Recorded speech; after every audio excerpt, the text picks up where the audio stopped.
So here's the wood that came home from the lumberyard. It's rough, and I prefer it that way so I can dimension it exactly the way I like it. And also, it doesn't hurt that it's cheaper that way as well. So here you see me laying out all of the individual pieces on the boards. I'm trying to avoid knots. I'm also trying to get the best flow of the grain on each of the pieces and put the best looking wood in the front of the project and maybe the not so best looking wood in the back, if that's even a thing. And it's all rough. I'm just writing the names of the parts on the boards and kind of just roughly drawing out where they're going to go. I love that remote starter. It's one of the best things I ever did to my shop. Here you see me rough cutting the length of all the pieces. I bought enough wood so I could have ½ inch to 1 inch on either end of each piece so I can get really clean finish cuts on them later on in the project. So right now this is just really rough cuts and there's not much else to it there.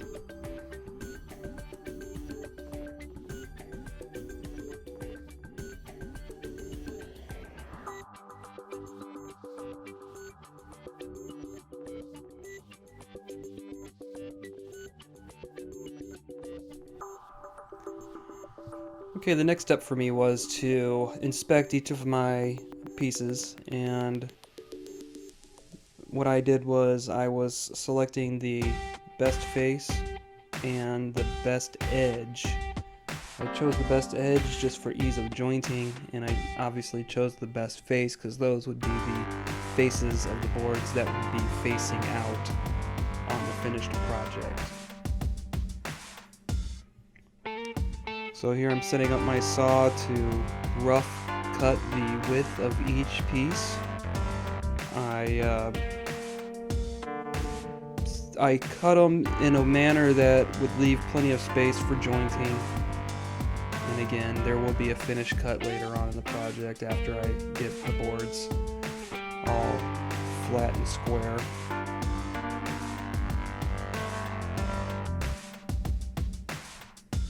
Now it's off to the jointer. So I start each piece with a face joint, and then I finish it up with an edge joint to get that edge perfectly perpendicular to the face. And that will help me make parallel cuts on the table saw later, and also help make the two faces parallel to each other when I run them through the planer.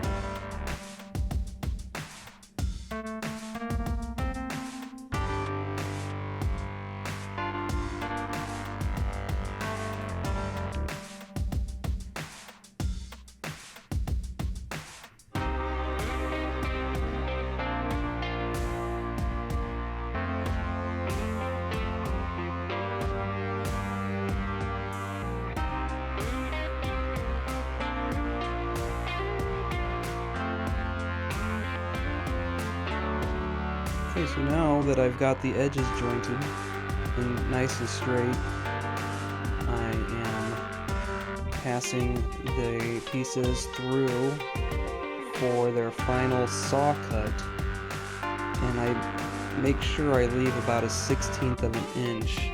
I cut them a 1/16 of an inch heavy, so then I can clean up that edge with 2 passes on the jointer, and that way there's no leftover saw marks on the cut edge of the wood.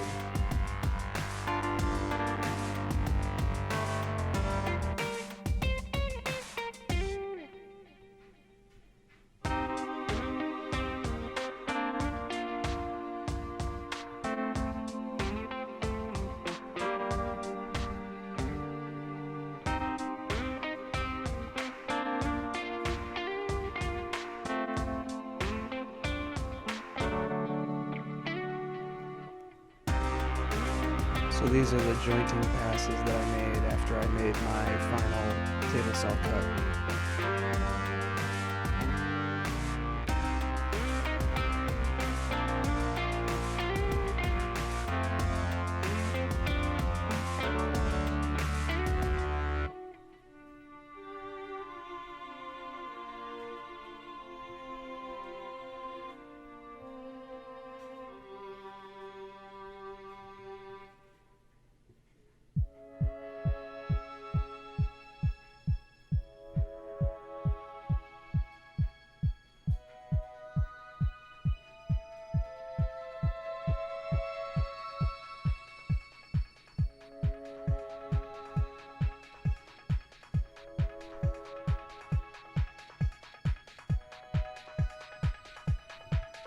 Here I am setting up my planer and getting ready to plane these to final thickness.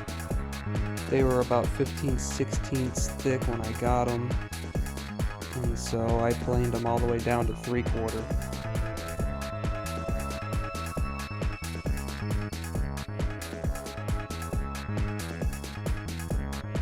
Right now I'm just doing a dimensioning pass on all of the pieces, and then when I get down close to my final dimension, I will switch my planer over to the finishing pass.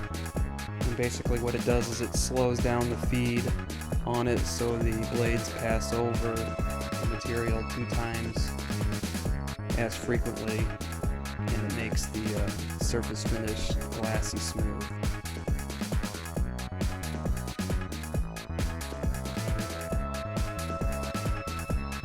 And then once all of that work is done, I finally take the pieces back to the chop saw and I cut them to their final length. Now, as I do this, and as you watch me do this, I'm not 100% sure that this order of operations is the correct way or the standard way of doing things. It's just the way that I did it because it made the most sense to me. Feel free to comment below your opinion on whether or not you think that this is the best way to do it, or the way that you prepare your stock and the reasons why you do it your way. I thank you for watching this. Coming up here, you're going to see the finished boards right there. Thanks for stopping by and watching this video. Please like and subscribe.